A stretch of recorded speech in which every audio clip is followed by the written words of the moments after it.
Welcome to Running in the 70s, where we interview, meet, and get to know athletes of all kind who were running in the 70s. I'm your host, Matthew Kleinowski.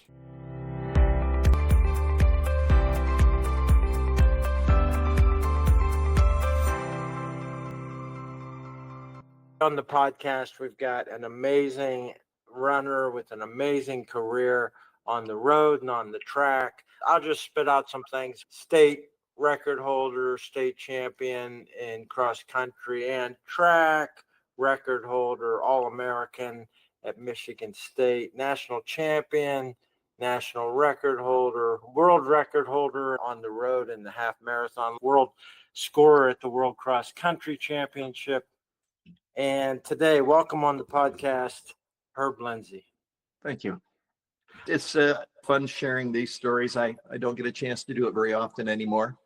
There'll be a lot of people who will very much enjoy hearing your stories. Let's go back to the beginning. You've been written about, so the stories are not a mystery. Let's start with your childhood. You were one of many, and then one of more than many more. Tell us a little bit about growing up and then how you got into competitive sports. My childhood was quite a mixture of things, at times traumatic. It was because my father died before I was born. My mother didn't even know she was pregnant. I was born into a family of 6 children, 3 boys, 3 girls, and my mother was 30 years old with 6 children. So it was a tough go to go without a father and to be the baby of the family that really didn't appreciate having a 6th child when she didn't have a husband to help support the whole thing. But she met a widower, and he had 5 boys and 1 girl. And even though it was not a perfect match, they decided to join their families, which was a huge culture shock of these 2 families getting together. And I was number 12 of that family. This is the Brady Bunch times 2, and yeah, not all just happy Hollywood. There was a lot of adjusting. There were toxic things that came from the other family that were combined in our family, and there were challenges that happened. The parents were spread thin. So you didn't get a lot of attention from parents, and we lived on meager financial resources. So it was tough growing up. But one of the things that I loved doing as a child was being outdoors. And so my mother called me her outdoors boy. I spent more time outdoors than indoors because it was such a hectic house to live in. I didn't like being the targeted one for my sometimes abusive brothers who would do all kinds of unusual things to me and get me to do silly things. I was mistreated in many ways. My peace was to go out and run in the woods and climb trees and follow the creek to see where it went, and understanding the lay of the land and seeing the change of the seasons and all. It's building shelters in the woods and running to them and finding places to play by myself often.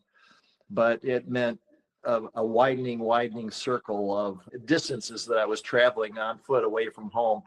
As a 4-year-old, with my mother caring for a newborn in the house, I wasn't in school yet, and I was venturing more than 1,000 meters away from home by myself as a 4-year-old. Most people wouldn't allow their 4-year-old to take off and go, but older siblings showed me these ways to go up the hill, and I would sit under a cart path that went to a hole on a famous golf course in Grand Rapids, and I would sit there and wait for a golfer to hit a ball into the water, and then I'd go out and pick it up out of the water and try to sell it back to him. 4-year-old tried to sell a ball to. Yeah, that was part of my early childhood. Parents were so busy raising that big family and dealing with the older ones that needed more attention than I did, they said at the time. I was slow to read, slow to learn how to read, slow to do lots of things. I was behind my peers in many ways, but I could run. So that became something that was my thing that I did well, and I came to enjoy lots of time in the woods and lots of running, and I learned to handle that. When in school did you start competing? There were competitions against myself, but I didn't compete against other boys until I got into my high school year. That was the fall of 1969. My first big invitational was in a place called Ludington, and it was on a wide golf course opening. You ran down this big wide fairway that was groomed like a carpet. I had a goal of being in the top 10 because I wanted a medal. I wanted to have a medal, something to show my accomplishment. And I ran without any fear, with great volition. I won a medal, but it was not a pretty thing. I remember my form was terrible. I held my arms too high. I rolled my body like this. I was slapping myself as I got fatigued. My number was falling off. I had saliva all over my face. But the other coaches said to my coach, "Is he only a freshman? How? He's going to be a good one." Yeah, I was running against state champions in that race at the time, and I didn't stay with them, but I tried to stay with them for the first half mile. And then I caught people coming home, even though I was falling apart. But that was a start of something. And after my freshman year, very few high school runners competed against me. The only one was my contemporary, Greg Meyer. But we never raced against each other to state meet because we were always in different classifications. Who was your coach then, and was he with you through high school? There was a man named Dale Clark, and he is a famous coach. He's in the Coaching Hall of Fame. There's a plaque at my old high school that features his bust and a description. And its misnomer is Herb Lindsay, one of the Olympian. Yeah, he coached the Olympian Herb Lindsay. Coach Clark coached everything at Reed City High School, Reed City, Michigan. After the war, he coached baseball, basketball, football. And he was the historian of the school district. He was there, and he was preparing to retire when I entered school. But he chose to continue to coach just cross country, just so he could stay with me through my 4 years. He did not know much about distance running, even though he'd been coaching. And so he started asking other coaches when he realized he had a pretty good runner, how can I help this guy get better? He came up with some training strategies that really were a game changer for me. I was able to learn how to challenge myself at a higher level than I ever had before. He was the first one that really taught me how to sustain a pace over the entire distance, which made a huge difference in my late career in high school. What was the training distance, equipment, and the race distance there in 69-70 in Michigan high schools? We were running 2 miles initially, and then it went to 2.5 miles for 1 year. And then we eventually got up to 3 miles. It was still the yards distance. I ran the fastest my senior year of cross country. All my fastest times on the track were in the spring of my junior year. In the fall, I was planning to run under 9 minutes. That was my goal, to run under 9 minutes in track, and as a senior. I didn't have a chance to do that because I became sick with mono through the high school cross country season, senior. And I know I was sick, but I didn't want to stop training, and I wanted to win the state meet. And you did still win. Easily. In fact, my margin of victory was so large that it lasted. They kept a record of it. And so there's this guy named Hunter Jones, who's now in college, a boy from northern Michigan. And he was the one who bettered my, how much can you win by? I think I won by 49 seconds ahead of second place. And second place was like still 15 or 20 seconds ahead of third. I was way out in the lead. I ran under 4:30 pace. Yeah, for 3 miles. And how did that change for you then, your self-image? You're figuring out your identity, as we all did at that age, and now you got your medal as a freshman, you knew you were good at something, and then achieving at that level. How was that changing? How was the sports awareness of cross country and track in Michigan in high school? Where did it stand for football and basketball? It was divisive in some ways, because there were a couple of older guys that I knew that had been pretty good runners at my high school, and I connected with them. I asked them what it took to be a champion and what kind of successes they had and how it made them feel. And I wanted to do more than they had done. it was a small group. There were only 6 people on the cross country team my freshman year, and I was the only freshman. I tried to recruit other guys. Eventually I did, guys that did not match up to football, but football was the king. My senior year, I was elected by a vote of the student body to be the homecoming king. And it was the first year that a non-football player was the king. And so in the yearbook, the high school yearbook, there's a full page picture of the 2 football captains with the queen in front of the victory bell. And the only picture of me is me on a convertible in a parade with the queen, and in the whole court picture where they're all representatives. So there's a little picture of me, and then the big picture, and that really says it all, that football was the most important thing. And some people scoffed at me, and they didn't like the fact that I was getting the attention, but the attention went beyond my own school. I was hungry for it because in that big family, I didn't get a lot of attention. My parents never saw me race ever in high school, ever. They'd come to a single race because they were too busy, and they couldn't show favoritism to go and show someone support. I talk to kids now, and they can imagine that their parents wouldn't come and watch them race now. I personally relate to this a lot.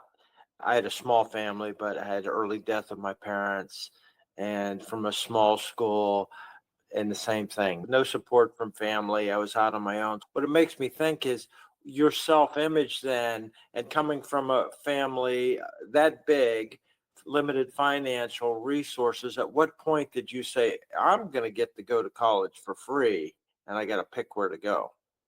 I remember my stepfather, who wasn't very supportive of me in so many ways. I tried to keep my distance from him, literally, for fear of being injured by him. I remember him giving me a ride to school or into town one day, and he was saying, how are you going to make your way to college? I had older brothers in college at the time, and one of them was an athletic trainer at Michigan State University. And he said, there are athletic scholarships, Herb. You can earn an athletic scholarship if you're that good. So I started getting letters after my freshman year. My coach would bring a handful of letters that he had already opened and looked at, but he would hand these off to me, all the schools that were sending me these automatic mailings, right? He told me, you ought to get a job and earn some money. Then you could start paying for college. I said, some people make athletic scholarships. I think I'm going to do that. And he rolled his eyes and scoffed at me. He considered me the laziest one in the family because he would say, when the lawn work needs to be done, you're the one that's going. I still pushed a lawnmower over a 5-acre lawn. I wouldn't push a lawnmower with a creek running through the backyard. But I would go out and spend a lot of time out in the woods, a lot of time playing outdoors, being out on my own, venturing 4, 5, 6 miles away from home through the woods, making a trail where there was no trail.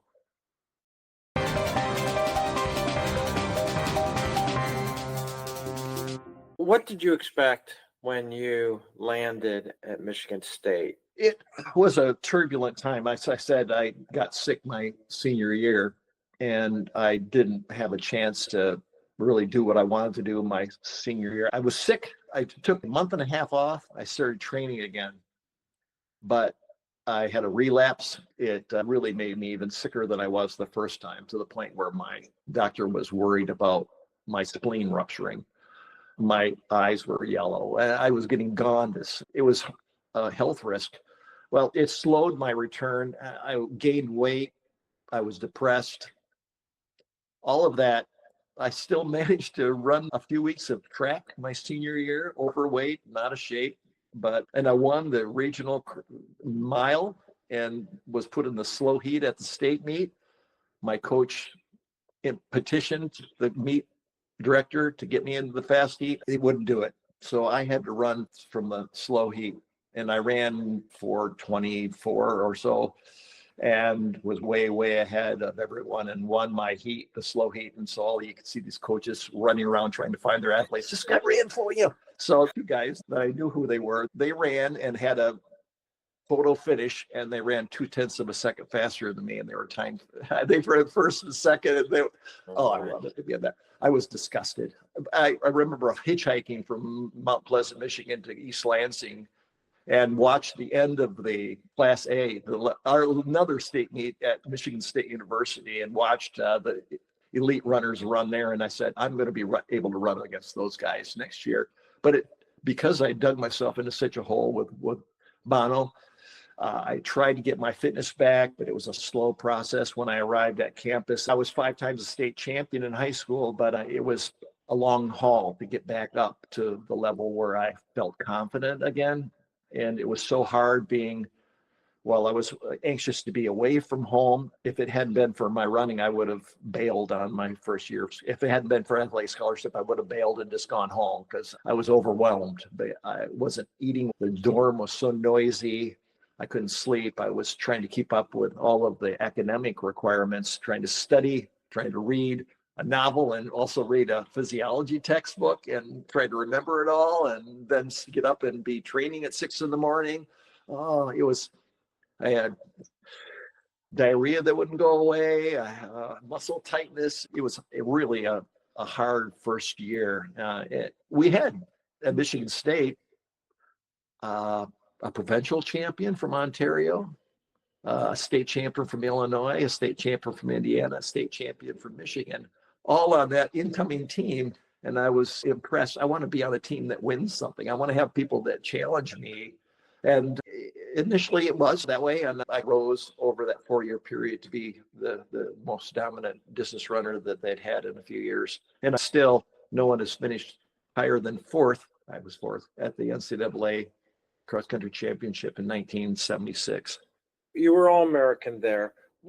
I don't know if this is rude. Let me talk about your body as a thing.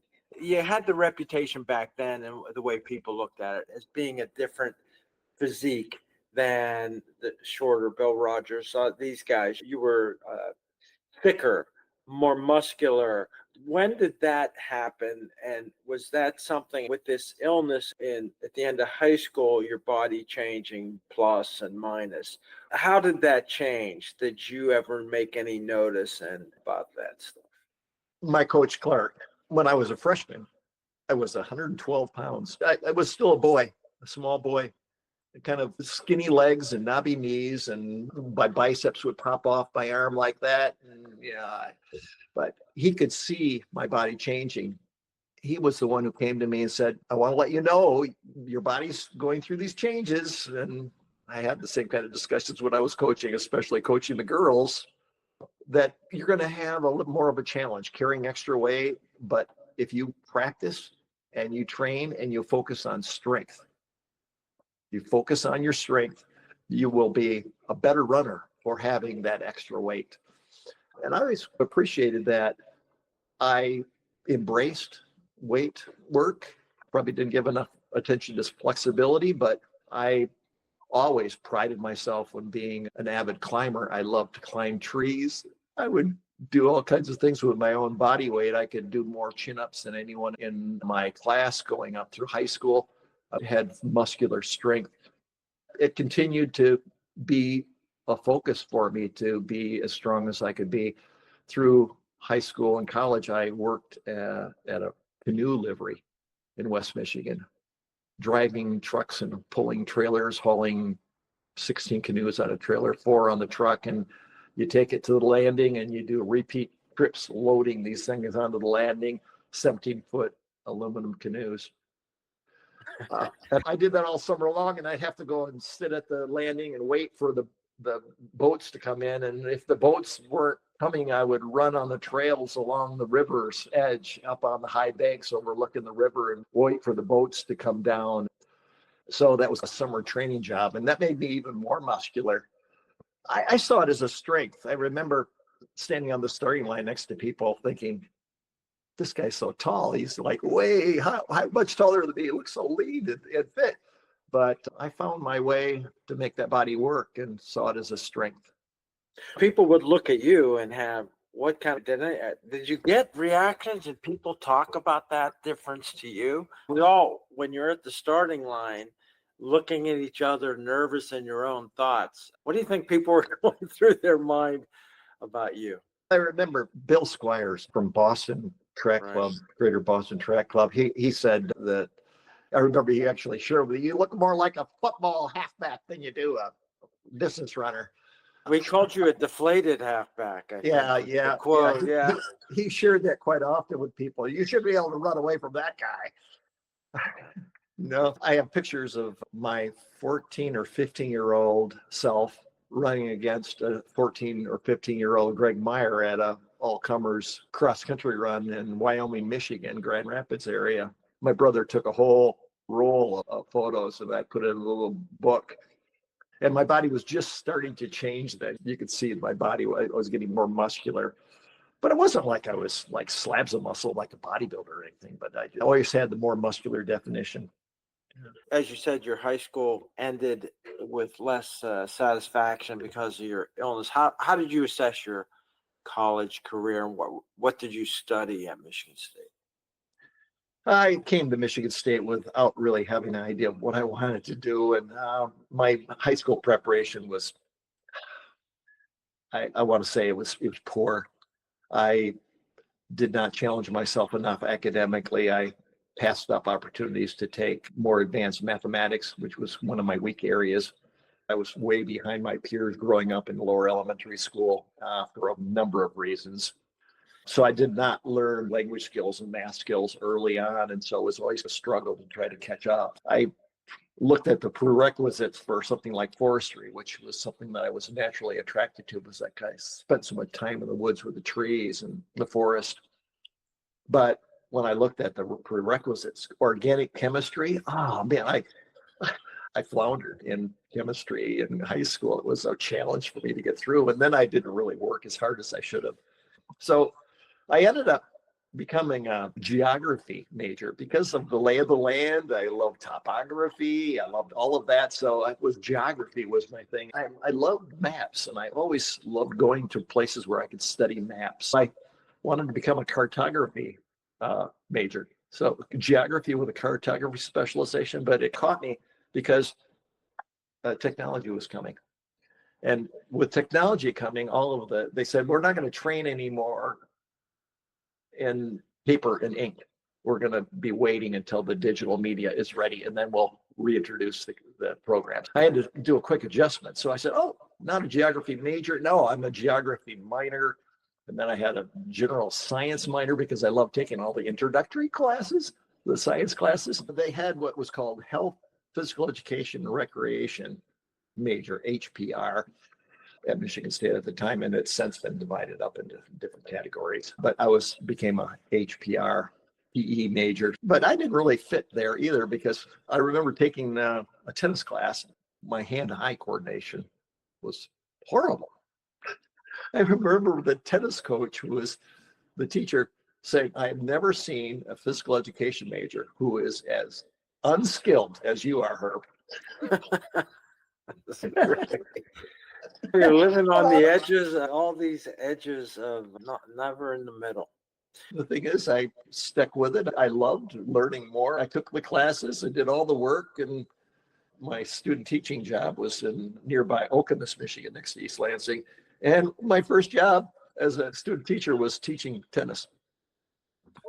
That's great. So there I was. But you know what? They have great tennis players at Okemos. They still do. So I enlisted the varsity athletes. I just directed them and gave them the job of doing the drills and leading the drills. And I supervised the whole thing. I ended up enjoying teaching elementary physical education. I started doing that right out of college. I was still training and racing, and I couldn't train and race as much as I wanted to while teaching. So that's when I decided to move with my new bride to Colorado, to leave Michigan.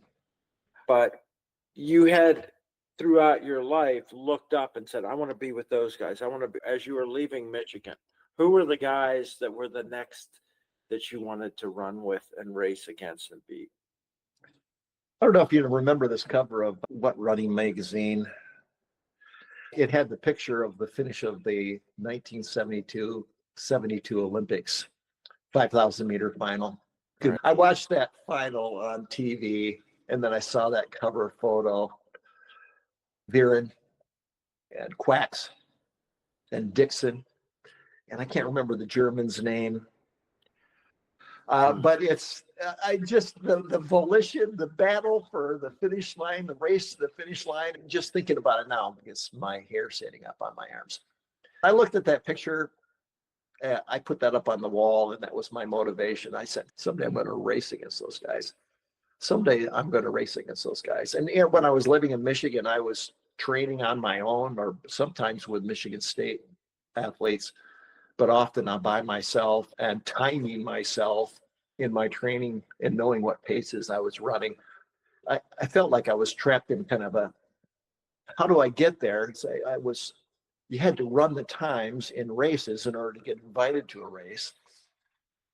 But I knew I was able to run again. So when I would look at, say, the Peachtree Road Race, which was already going on, or the Falmouth Road Race results, and I could run those times. I could do that but how do you get to those places? I was still living on very little money.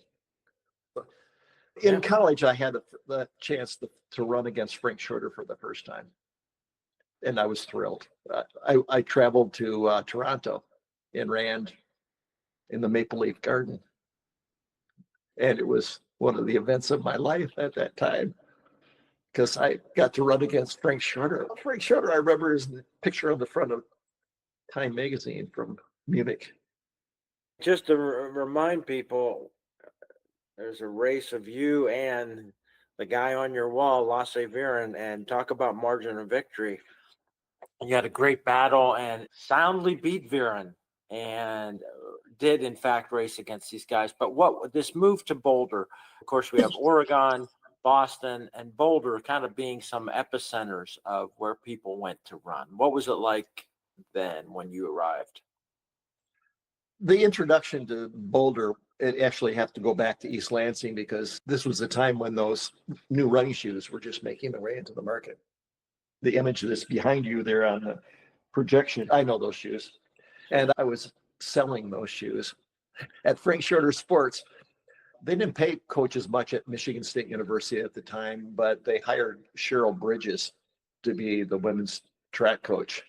I met Cheryl, and then I met her partner, Steve Flanagan. Steve moved with Cheryl, and they had a discussion, he and his business partners, one of them, the most notable, Frank Shorter, to sell running shoes and develop a brand, Frank Shorter Sportswear. And then to have a store in East Lansing. It was a little storefront, not far from campus. I was the second employee.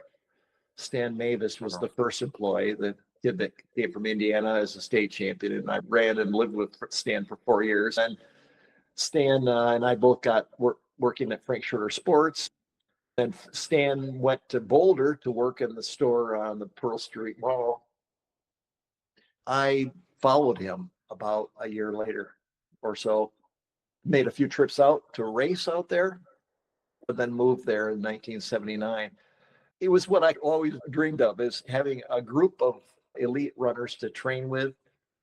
I'd always been the odd guy out. I didn't have a lot of male friends. So it was like getting together with the camaraderie where we'd all go out and have an all-you-can-eat pasta feed on certain days of the week, where you could eat cheap pasta, fill up. The chance to not only train together, but also there was a socializing. We'd have pizza parties at our house. We hosted a couple of New Year's Eve parties, Halloween parties, because there were competitive rock climbers and competitive bicyclists and competitive triathletes all in Boulder. There was some of this was holding hands across the water, across pollination of end uses. So I got to know elite athletes from the different areas, and that was fun. Initially, I was so caught up in it that I started doing other people's workouts and other people's routines. If anything, I probably overtrained. Chuck Hattersley was running 120 miles a week, and it's like, what? 120 miles? I would tell people that I was running 90 or 100 miles a week, but really, I was only running maybe 80 miles a week. Eventually, in Boulder, I came to run my own workouts because some of those group settings didn't always match up to what I thought was best for me. Uh-huh. Did you go on the Sunday runs with the big gang? Often. I came to know someone you've interviewed, Rich Castro. He was probably one of the people who influenced my career path the most in Boulder, because he was not an agent, but he was the one who gave me insights into competition and travel, along with Rick Rojas, who was already there, who already had traveled internationally representing the United States and had already accomplished that. It was a national cross-country champion and was getting invitations to come and run races in different places. It was like that. The invitations came if you were an elite runner. These people guided me through that.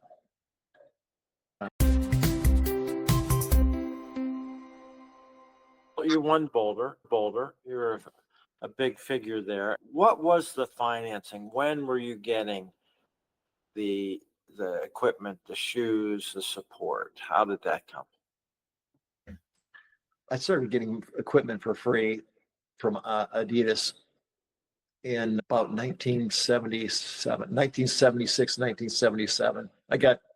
I was hungry for any free equipment because the budget was so tight, and the university would give you shoes, but they weren't always the shoes that were best. And of course, the shoe market was just evolving. It was just starting to take off. I was using racing shoes for training.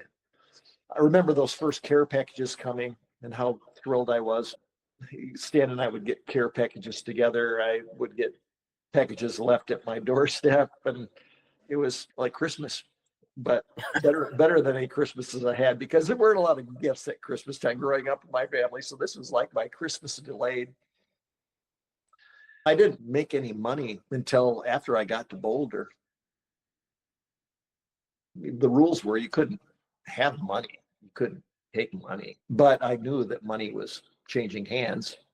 I knew that from the time I went to Canada and raced indoors, going into a hotel room with my coach upstairs, and knocked on the door, opened the door. There was a briefcase on the bed, some chairs pulled around a couple of the beds, and ice in the bathtub with cold stout bottles, of brown glass bottles. I heard some of the discussion, then I popped a beer and had a beer and went and waited in the hallway, and my coach worked out the details, but there was some money. I opened up that briefcase, there was money in there. So there was some money changing hands, and I didn't see that money, but I know now that my coach came up with the deal. We came here, they paid for our travel. I think we just drove over, but because I finished in the top 3, there was some money that came to my coach. Yeah, the first money I got was, I was actually coach mentored by Rick Rojas, and he told me when we were getting ready to go to this Diet Pepsi. Diet Pepsi was this new brand that was just rolling out. PepsiCo was having these races across the country, inviting you to come and race. And if you were the age group winner at these major regional races, then you were given an airplane ticket and lodging, and given the opportunity to come and run in this Diet Pepsi National Championship. I didn't run one of the qualifying races, but I really wanted to be in that championship race. So I asked Rick, how do I get to that championship race? He had already won a regional championship, and so he was already invited. But he gave me the name of the meet director, the invited athlete coordinator. So I called this guy, and Rick said, ask for one big one. I said, one big one. But for that's $1,000, which was a lot of money for me. So I asked for one big one, and I got $1,000 appearance fee. You went on to win the national championship without going through the normal qualifying route. And I out-raced those people that day because I did something that I was known for doing better than a lot of other athletes, is that I planned my race in response to what the course was offering me. I have told the story of how I won that race, and there were a lot of very good distance runners. I've got a picture of the start of that race. And it was on a calendar for Runner's World magazine. It was like all of these people, just half of a second or maybe a second after the gun was fired. You can identify all these different 25 people through that picture. And I'm grimacing and smiling because I had just gotten an elbow in the neck when Marty Vaino from Finland put his elbows up like that at the start and pushed people back because he's tall. He got me with his elbow right in the neck. But I had a specific race strategy around that Pesico World Campus. It was a repeating loop course, and you had to run over these like speed bumps that were corrugated. It was like an imitation brick-like pattern that was worked into the pavement, and it was hard to run fast over that. It was very difficult. You had to slow down because your foot wobbled, but there were humps like that. There were several of them. I planned my race strategy to make a break before we got to those, to gap them. And then I knew the place to run where you didn't have to run across those. I ran really close to the curb, and I was able to gap everyone. And they weren't able to bridge that gap because these things kept slowing them down. And even though they were coming on to me very fast, Tony Stanings from Great Britain came second in that race. He was catching me fast, but he didn't catch me. I won that national championship that day, and that was a launch pad for a career over the next two and a half years. Nobody could beat me. Yeah, you had a spectacular winning rate.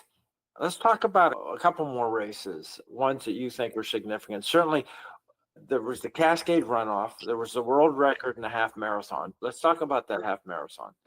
What did you know going in, and what was your goal, and how'd that work? Oh, on that note, I just saw recently that the record just fell again. The first, but now it's 58 something for the U.S. record. 58. Yeah. Oh, yes. Yeah, just got broken. Like maybe a week or 2 weeks ago. Yeah, I thought that when I ran my time, I still have the award. It's a maple cutting board that says the name of the race. I could actually get it. It's just in the other room. 1:01:47. And it was an elite field that came to run that day. Athletes came from around the world to race there. The world leader in the marathon that year was in the race, Rob D. Costello. Oh, you came and you stayed with different families, and beautiful setting, great organization to put on the race. I was confident. I was training really well, and I had a specific race plan. My race preparation often included lots of visualization, the geography part of me, the trees, the landscape, the roads, the surfaces, the grades, all was playing in my mind as I prepared for a race. And I knew that race course in my mind. I could see it, I could picture it. And I would practice in my mind having different break points or places where I would plan to attack, or I would say that this is an intermediate goal on my way to the end goal. Some great photographs taken from that race. I can't remember the woman's name, Tracy something. She took pictures of the lead vehicle. And the lead vehicle was this flatbed trailer that had a 2x4 frame built around it, so you could have something to hold on to and sit on, and nobody fell off. But there were a lot of people in the media that were on there, but there were also some elite runners that were injured and couldn't race, but they were up there watching. Patty Catalano was one of the people that was on the lead vehicle. In basketball, they talk about having a sixth man. It was like having a sixth man in basketball. This was like having my sixth man, because these people knew me, I knew them, and there was like an emotional connection. So I was drawing upon their energy from the lead vehicle that was like only, 15 feet in front of me. I would get as close to the lead vehicle as I could. I talked to the person driving the lead vehicle before the race, saying, I would like you to be as close to me as you can be. I won't mind. So I was like getting pulled along. The 20-kilometer split still holds as an American record for 20 kilometers. Isn't that crazy? But let me just interrupt with the question about winning or time. What was more driving? You certainly want to win the race. Did you have a time goal? No, the time never entered my mind. That was all about, I want to run away from everybody in this race. My pre-race plan was to set up different places where I could practice my attack. Some of those attack points were taken away by others who became the aggressors in the race early on. The man who made that race for me that day was not Rob DiCostello, even though he led briefly early on. It was another runner who I have great respect for. His name's John Sinclair. And John continued doing that. He did it for about 13 or 14 years and still coaches athletes, I think, in distance running. He was the one who made the race for me. He was the one that was going out and hammering and pulling, really pressing the pace early, and other people were dropping off. The only thing that kept me with John and staying in contact with him is that I had this one break point up ahead, this thing that I had planned in my pre-race planning and my mental rehearsals that I couldn't let him go before he got to that. I couldn't let him go until I got to that point. Was John out in Boulder for a while? Did you train with him at all? John lived in Fort Collins up the Front Range, just north of us. But we saw a lot of each other and ran in the same races. The first time I saw John run was at Cobo Hall in Detroit at the NCAA Indoor Track and Field Championship. I ran the 3 mile, he ran the 1 mile, but I remember watching him run. I was sitting right by the edge of the track, and this guy looked like he was 14 years old. A little guy with a Colorado State jersey and running against these guys that looked like seasoned international competitors. And, he was a feisty runner. I said, I'm going to race against that guy someday. I just know I'm going to be able to race against that guy. And there we were. He hammered and hammered on me. I barely was holding on. His surges were about 200 meters long. He put one in and he would settle in and recover. And then he put another one in. I would catch up to him. This went on for like about a 2 mile section.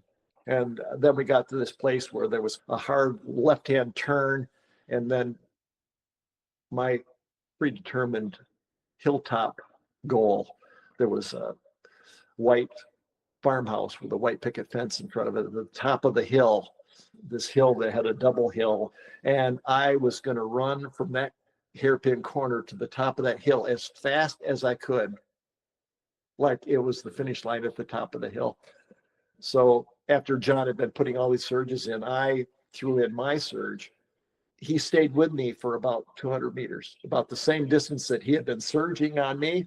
And I just kept surging. I just kept going because my goal was the top of that hill that I prepared myself for with mental rehearsal. I got to the crest of that hill and that lead vehicle was right there in front of me, pulling me up the hill, and it was still 3 miles from the finish.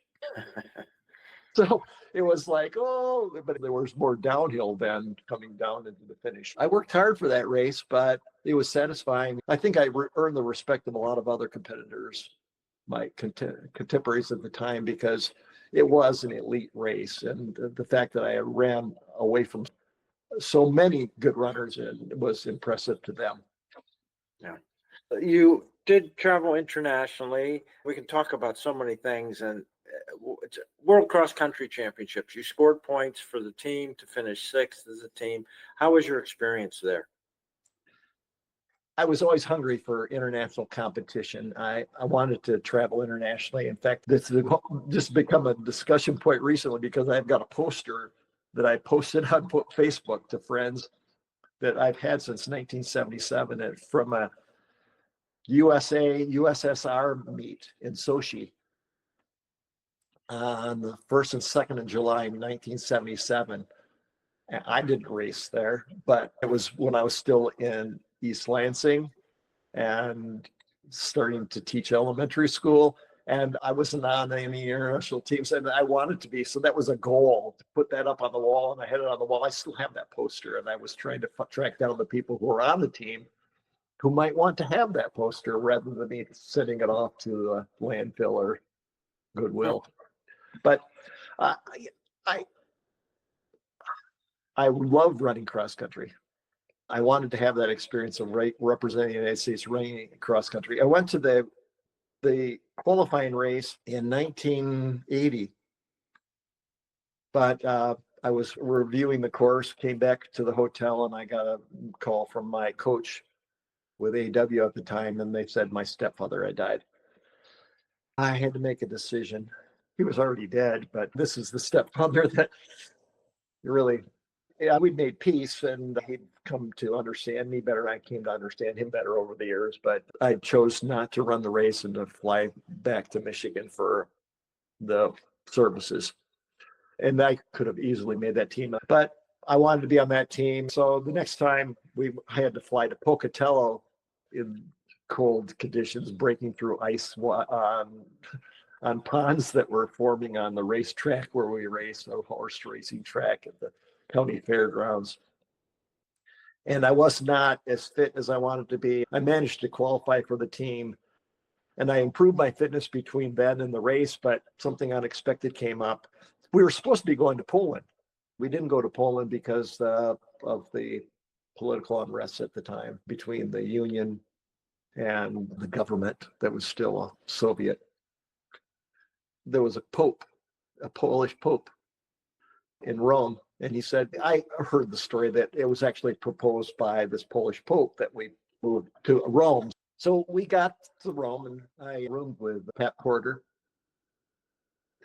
But there was an opportunity. They said, would anyone like to have a private visitation with the Pope?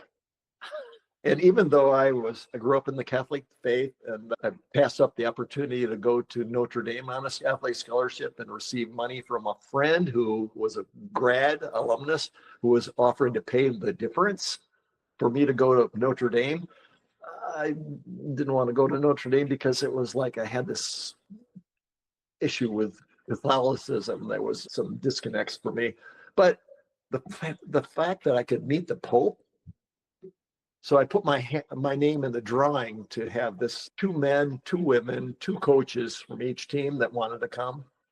My name was drawn out of a hat, so I got to, but that meant that I did not get the chance to review the course the second time. Huh. What I've said about knowing the course and knowing the course better than anyone and planning your race strategy based on knowing the course and knowing exactly where you are on the course, I didn't have that for that race in Rome, and it was the difference. I did not have a confident race. I love the experience of racing, though. One of the things you remember is just how close everyone is to you, how physical it is. You're actually making contact, bumping. We started in horse gates where the gates are closed, and then they got the pads where the horses were up against, and you're in there sideways. And then I lined up in the back of the group rather than in the front of the group. My mistake. I should have tried to get up there in the front. I got a poor start, and it goes out so fast, and then there's lots of bumping, and I didn't know where I was in the race course.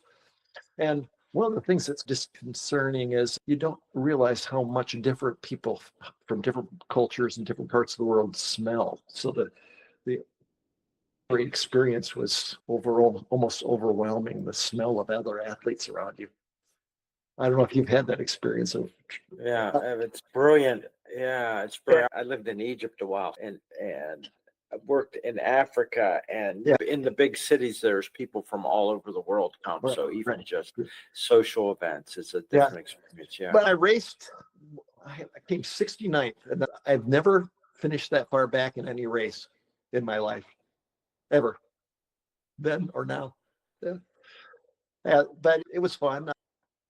I loved being there and doing the whole racing thing. And Lynn Jennings, I got to know Lynn Jennings, who was one of the early female stars, and it was just fun to travel with other athletes. I wish I would have had the opportunity to do more of the World Cross Country Championships. Because who were your teammates, and how did you guys get along, and how much time did you have to acclimate to time zone change and before the race there?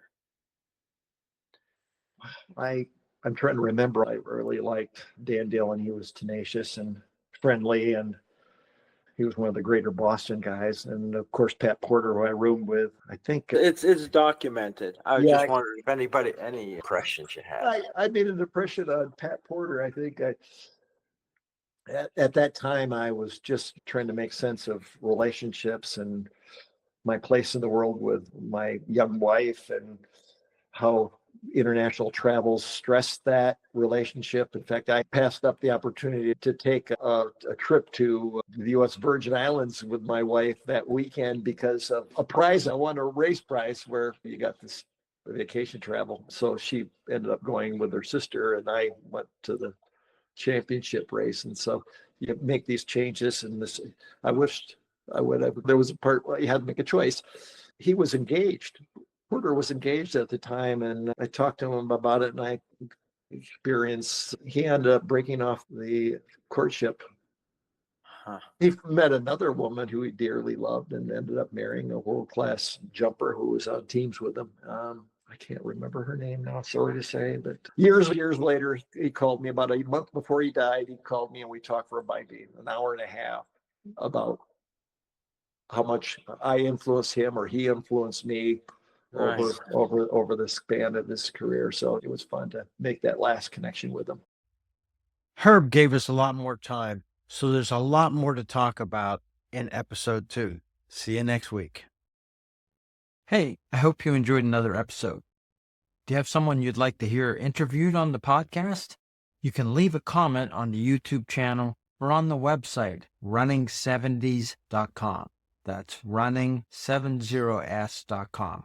Let me know what you think of the episodes and anyone, including yourself, you'd like to hear interviewed. I hope you enjoyed another episode of Running in the 70s. Voices, stories, and memories of athletes who were running in the 70s. Until next time, wherever you are, keep looking forward and don't forget to look back.